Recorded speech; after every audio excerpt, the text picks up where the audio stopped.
Welcome to big TV digital live breaking news చూస్తున్నాం. మెదక్ జిల్లాలో దారుణం చోటు చేసుకుంది. సొంత అన్నను కరెంట్ షాక్ ఇచ్చి చంపిన ఘటన కలకలం రేపుతుంది. అయితే డీటెయిల్స్ లోకి వెళ్తే శంకర్, గోపి ఇద్దరు కూడా అన్నదమ్ములుగా కూడా స్థానికులు చెప్పుకొస్తున్నారు. శంకర్ కాలుకో వైరు, చేతుకో వైరు తగిలించి హత్య చేసినట్లు కూడా తెలుస్తుంది. అయితే మద్యం కోసం డబ్బుల విషయంలోనే ఇద్దరి మధ్య ఘర్షణ ఏర్పడినట్లు కూడా తెలుస్తుంది. అనంతరం అక్కడి నుంచి కూడా నిందితుడు గోపి పరారైనట్లు తెలుస్తుంది. శంకర్ ని హత్య చేసి వెంటనే గోపి పరారైనట్లు తెలుస్తుంది. ఇదే అంశంపై మరింత సమాచారం మా ప్రతినిధి గంగిరెడ్డి ఫోన్ లో అందిస్తారు. ఎస్ రెడ్డి, అసలు అక్కడ ఏం జరిగింది, ఎప్పుడు ఈ ఘటన చోటు చేసుకుంది, డీటెయిల్స్ ఏంటి? రాత్రి అర్ధరాత్రి మాత్రం ఇక్కడ మెదక్ జిల్లా శివంపేట మండలము నూనె బిక్కియా తాండా గ్రామ పంచాయతీలో మాత్రం విషాదం చోటు చేసుకుందని చెప్పవచ్చు. అక్కడ శంకర్ అని 35 సంవత్సరాల అన్నను గోపి అతి దారుణంగా అంటే విద్యుత్ షాక్ ఇచ్చి మాత్రం ఇక్కడ చంపడం జరిగింది. మద్యం తాగిన తర్వాత ఇద్దరు అంటే అన్నదమ్ములు ఒకే రూమ్ లో పండుకున్నారు. ఆ తర్వాత మధ్య రాత్రి లేచిన తర్వాత అతని అన్నకి ఒక నూటలో ఒక కాలుకు ఫేస్ మాత్రం చేతికి 2 వేలు సపరేట్ గా ఇచ్చి ప్లగ్ ఇచ్చి ఆన్ చేయడం. ఆ తర్వాత అతనాదాలు కేకలు వేయడంతో బయట పండుకున్న తండ్రి వచ్చి లోపలికి వచ్చి చూస్తే అతను విద్యుత్ సప్లై తోటి అతను స్విచ్ ఆఫ్ చేసాడు. అంటే లైట్ బంద్ చేసి స్విచ్ ఆన్ చేయడం వల్ల ఆయనకి ఏం కనిపించలే. తన తండ్రికి మాత్రం షార్ట్ వచ్చిందని చెప్పడంతో అతను బయటకు వెళ్లి 10 మందిని పిలవడం, ఆ తర్వాత చుట్టు ప్రాంత వాసులకు తన విషయం చెప్పడం. ఆ లోపు వాళ్ళంతా ఇంట్లోకి బయటకు వచ్చి ఏం జరిగిందని చూసే లోపే మాత్రమే ఆయన చనిపోవడం జరిగింది. ఆ తర్వాత తన తమ్ముడు ఎప్పుడైతే గోపి తనను హత్య చేసిండో విద్యుత్ షాక్ ఇచ్చి, ఆ తర్వాత వీళ్ళంతా భయపడుతూ కొట్టే అవకాశం ఉందని చెప్పి పారిపోయినట్లు కొంత సమాచారం అయితే వచ్చింది. నిజంగా గోపి ఆ తర్వాత శంకర్ కూడా అన్నదమ్ములు, ఆ తర్వాత తండ్రి మాత్రమే ఉంటుండో.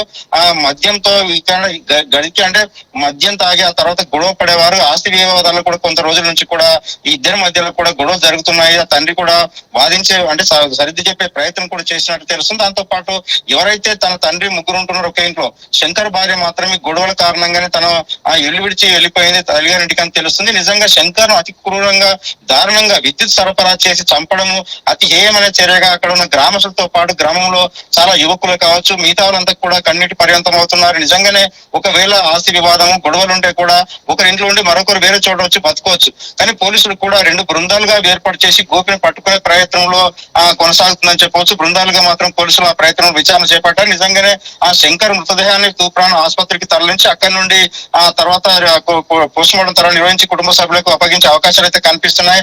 సునైనా ఇది మనం చూస్తే మెదక్ జిల్లాతో పాటు రాష్ట్ర వ్యాప్తంగా ఇటీవల మాత్రం ఇంత క్రూరంగా విద్యుత్ సప్లై చేసి ఒక బల్బు అంటే ఆ ప్లగ్ లో 2 వేలు ఒక వైరేమో చేతికి పెట్టి మరొక వేరు కాలుకో పెట్టి 2 ఒకే చోట ప్లగ్ పెట్టి ఆన్ చేయడం. ఆ తర్వాత ఆయన కోలుకునే అంటే మద్యం మత్తులో ఆయన వైరు బిగించేంత సేపు ఆయన కూమరు అంటే దాదాపు ఆయన మద్యం మత్తులో ఉన్నాడు కనుక ఆయనకు తెలియదు ఏం జరుగుతుందో.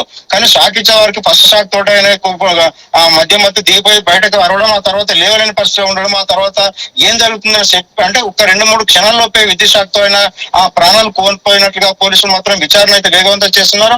పోస్ట్ మార్టం నివేదికలో ఎంతసేపటి షాక్ తో చనిపోయాడనే వివరాలు అయితే వెల్లడించే అవకాశాలు కనిపిస్తాయి. సో అయినా ఇది చూస్తే మాత్రము ఆ తాండాలో మాత్రం విషాద ఛాయలు అలుముకున్నాయి. నిజంగా గ్రామస్తులు బంధువులంతా కూడా అక్కడికి చేరుకోవడం జరిగింది. నిజంగా గోపిని కూడా అక్కడ ఉంటే దాడి జరిగే అవకాశం ఉంది కనుక ఆ గోపి ఎక్కడికి పారిపోయాడు అని చెప్పి కూడా 2 బృందాలుగా మెదక్ జిల్లాకు సంబంధించిన ఎస్పీ ఉదయ్ కుమార్ రెడ్డి నేతృత్వంలో 2 బృందాలు అక్కడికి వెళ్ళడం జరిగింది. అక్కడి నుంచి మాత్రం గోపిని పట్టుకునే ఆ ప్రయత్నంలో మాత్రం గాలింపు చర్యలు చేపట్టడం చెప్పవచ్చు. ఇక శంకర్ ను క్రూరంగా చంపినాక విద్యుత్ శక్తితో చంపినాక ఆ తండ్రి కూడా బయటకు వెళ్ళి తన చిన్న కొడుకు పారిపోవడము, ఆ తర్వాత అక్కడ జరిగిందంతా చూసి ఆ మద్యం మత్తులో గొడవలు, ఆ తర్వాత ఆస్తి వివాదాల్లో తలదూర్చి తరచుగా ఆస్తికి సంబంధించిన మద్యం సంబంధించిన గొడవలు, ఆ డబ్బుల విషయంలో కూడా కొంత గొడవ జరుగుతున్నట్టు తెలుస్తుంది. నిజంగా ఆస్తి కూడా వీళ్ళిద్దరే ఆ గోపి శంకర్ 12 గుంటల కంటే ఎక్కువ మించి కూడా ఆస్తి లేదు, అంటే 12 గుంటల భూమి మాత్రమే ఉందని తెలుస్తుంది. ఇంకా నిజంగా అప్పులు కానీ మిగతా విషయాలు కానీ ఆ తండ్రి మాటల్లో తెలుసుకునే అవకాశం అయితే మనం చేద్దాం. వాస్తవం చూసినట్లయితే ఆ అర్ధరాత్రి ఈ యొక్క సంఘటన జరగడం పట్ల ఆ గ్రామంలో విషాద ఛాయలు అనుకున్నాయని చెప్పవచ్చు. సునైనా, మరి రెడ్డి అన్నదమ్ములు అంటే కొట్టుకోవచ్చు, తిట్టుకోవచ్చు, కానీ మరి చంపేసుకునేంత కక్ష అయితే ఎవరికి ఉండకపోవచ్చు. కానీ మరి గోపి శంకర్ విషయంలో ఏదైతే చేశారో అయితే దీని గురించి స్థానికులు కానీ కుటుంబ సభ్యులు కానీ ఏమంటున్నారంటే వీళ్ళిద్దరు బాండ్ చిన్నప్పటి నుంచి వీళ్ళిద్దరు బాండ్ ఎలా ఉండేదని ఏమైనా అంటున్నారా? వాస్తవం చూస్తే ఒక తోబుట్టువులు అన్నదమ్ములు ఒకే రక్తంతో పుట్టిన అన్నదమ్ములు ఖచ్చితంగా కొంత ఆ కోపతాపాలున్నా, ఆస్తి వివాదాలున్నా, లేకపోతే మన మధ్య గొడవైన తల్లిదండ్రులు ఇద్దరికి సర్ది చెప్పి వాళ్ళకున్న గొడవను సర్దుమనే విధంగా వివరిస్తుంటారు. తండ్రి కూడా ఆ ప్రయత్నాలు చాలా సందర్భాల్లో చేశాడు. అంటే ఒకే ఇంట్లో తండ్రి, శంకర్, గోపి ముగ్గురు మాత్రమే నివసించే వారు మాత్రము తరచుగా మద్యం తాగి గొడవ పడుతున్నారు. అది అంతవరకు ఉంటుంది అనుకుని తండ్రి నమ్మాడు. నిజంగా నిన్న అర్ధరాత్రి ఇద్దరు కూడా శంకర్, గోపి ఇద్దరు మద్యం తాగారు. మద్యం తాగిన తర్వాత లోపల రూమ్ లో మాత్రం శంకర్ గోపి పండుకున్నారు. బయట వరండాలో మాత్రము తండ్రి పడుకోవడం జరిగింది. అంటే రోజువారికి వాళ్ళు అట్లా పడుకుంటున్నారు కాబట్టి అతను నమ్మడం జరిగింది. ఆ తర్వాత అర్ధరాత్రి తన పెద్ద కొడుకు కేకలు వేయడంతో తండ్రి లోపలికి వెళ్ళడం జరిగింది. నిజంగా తోబుట్టువులు ఆ తర్వాత కలిసి ఉండేవారు. ఎప్పుడు కానీ చిన్న చిన్న కోపతాపాలు వస్తాయి కానీ, లేకుంటే మన ఆస్తి వివాదాలు వస్తాయి కానీ నలుగురు కూర్చుని పెట్టి ఆ సమస్యను పంచాయతీ పరిష్కారం చేసే అవకాశాలు ఉంటాయి. నిజంగా అన్నను చంపడం, ఆ తర్వాత తాను పారిపోవడము, తనకున్న రోజు కూడా అంటే ఇద్దరు కూడా మద్యం తాగడం, గొడవ పడడము, తండ్రి కూడా వీరికి సర్ది చెప్పే ప్రయత్నం చేయడము, ఇది కంటిన్యూ కొనసాగుతున్నట్లు తెలుస్తుంది. నిజంగా గ్రామస్తులు కూడా చాలా సందర్భాలు అంటున్నారు, అంటే కోపతాపాలు ఉన్నంత మాత్రం తల్లి అంటే తోబుట్టును చంపుకునేంత క్రూరంగా హింసించంటే కరెంటు షాక్ పెట్టి విద్యుత్ షాక్ తో చంపడము అంత ఏమైనా చర్య ఎందుకు దిగాడు గోపి, అసలు లోపల ఇంకేమైనా జరిగిందని గోపి మాత్రం పోలీసుల విచారణలో వెల్లడించే అవకాశాలు కనిపిస్తున్నాయి. ఇద్దరు కూడా మద్యం తాగడం వల్ల అతను మద్యం మత్తులో చేశాడా, లేకుంటే నిజంగానే కావాలని తన అన్నను చంపి ఈ రకంగా అంటే విద్యుత్ షాక్ తో చంపడం పట్ల కొంత పోలీసులు మాత్రం విచారణ చేశాడు. తన కక్షపూరితంగా తన అన్నను చంపి శంకర్ చంపాలనే ఉద్దేశంతో మాత్రమే అంటే ఫేస్ నోటలు రెండు కూడా వేలు, ఒక వైపు ఏమో కాలుకు పెట్టడం, మరొకటి కూడా చేతికి పెట్టడము, ఈ రెండు వేలు ద్వారా అతను చంపి ప్రాణం తీసే ప్రయత్నం చేయడం, ఆ తర్వాత ప్లగ్ పెట్టి ఆన్ చేయడం వల్ల ఒకేసారి శంకర్ కోమాల నుంచి అంటే మధ్యమత్తు నుంచి తేరుకునే సమయంలోపే తనకు ఏం జరుగుతుందో తెలిసే లోపే ప్రాణాలు విడిచిపోవడం వల్ల అంటే దాదాపు చనిపోవడం బాధాకరంగా అని చెప్పి గ్రామస్తులు చెప్తున్నారు. సునైనా దీన్ని చూస్తే మాత్రము నిజంగా ఇలాంటి వాళ్ళు చిన్న చిన్న మద్యం మత్తులు కావచ్చు, లేకుంటే చిన్న చిన్న ఘర్షణలు పంచాయతీలోనే మద్యం తాగిన తర్వాత ఏం చేస్తున్నారు, ఎందుకు ఈ విధంగా పాల్పడుతున్నారు అని చెప్పి కూడా కొంత విచారణ అయితే చేయాల్సిన అవసరం ఉంది. నిజంగా గోపి మాత్రం అరెస్ట్ అయిన తర్వాత ఇంకేమైనా కారణాలు ఉన్నాయా, లేకుంటే నిన్న జరిగిన మద్యం మత్తులో ఇది ఇవాళ జరుగుతున్న పంచాయతీ విషయంలోనే అతను చంపాడా, ఇంకేమైనా కారణాలు ఉన్నాయని తెలిసే అవకాశాలు అయితే మనకు కనిపిస్తున్నాయి.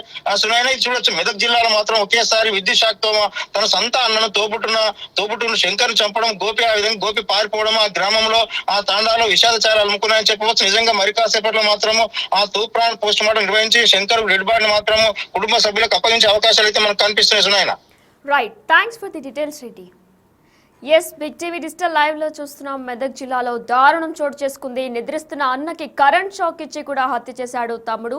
అయితే మద్యం కోసమే డబ్బుల విషయంలో ఇద్దరి మధ్య ఘర్షణ ఏర్పడినట్లు కూడా తెలుస్తుంది. అయితే గోపి శంకర్ ఇద్దరు కూడా అన్నదమ్ములు. అయితే శంకర్ కాలికో వైరు చేతికో వైరు తగిలించి హత్య చేసినట్లు తెలుస్తుంది. అయితే పోలీసులు కూడా దీనిపై దర్యాప్తు కొనసాగిస్తున్నారు. ప్రస్తుతం గోపి పరారులో ఉన్నట్లు తెలుస్తుంది. అయితే పోలీసు అధికారులు దీని గురించి మాట్లాడారు. వాళ్ళు ఏమన్నారు ఇప్పుడు ఒకసారి చూద్దాం. శివంపేట మండలం నానుతాండాలో ఒక మర్డర్ కేసు రిపోర్ట్ కావడం జరిగింది. అయితే సొంతం తమ్ముడే అన్నను చంపినాడు.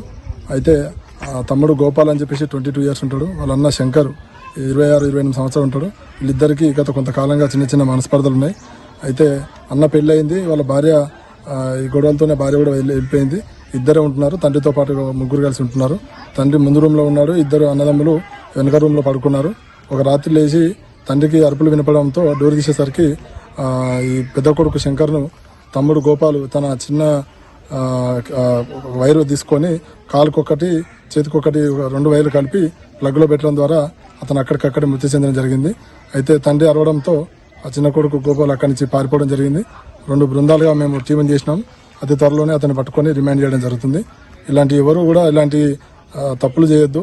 చిన్న చిన్న మనస్పర్ధలకి కుటుంబాలు విచ్ఛిన్నం చేసుకుంటున్నారు. మీరు ఇలాంటి చిన్న చిన్న వాటికి ఉంటే అది మాట్లాడుకోవాలి తప్ప ఏమి ఇలాంటి పెద్ద పెద్ద డిసిషన్ తీసుకొని అనవసరంగా జీవితాలు పాడు చేసుకోవద్దని సందర్భంగా తెలియజేస్తుంది. ఎస్, మెదక్ జిల్లాలో దారుణం చోటు చేసుకుంది. నిద్రిస్తున్న అన్నకు కరెంట్ షాక్ ఇచ్చి కూడా హత్య చేశాడు తమ్ముడు. బిక్యతాండా జీపీలోని నాను తాండాలో ఈ ఘటన చోటు చేసుకుంది. మద్యం కోసం డబ్బుల విషయంలో ఇద్దరి మధ్య కూడా ఘర్షణ జరిగినట్లు కూడా తెలుస్తుంది. శంకర్ గోపి ఇద్దరు అన్నదమ్ములు. శంకర్ కాలికో వైరు చేతికో వైరు తగిలించి హత్య చేశాడు గోపి. స్విచ్ ఆన్ చేసి తమ్ముడు గోపి అక్కడికక్కడే మృతి చెందాడు శంకర్. అయితే కేకలు విని ఇంట్లోంచి వచ్చిన తండ్రి అనంతరం అక్కడి నుంచి నిందితుడు గోపి పరారైనట్లు తెలుస్తుంది. ప్రస్తుతం గోపి కోసం పోలీసు బృందాలు గాలింపు చర్యలు మొదలుపెట్టాయి.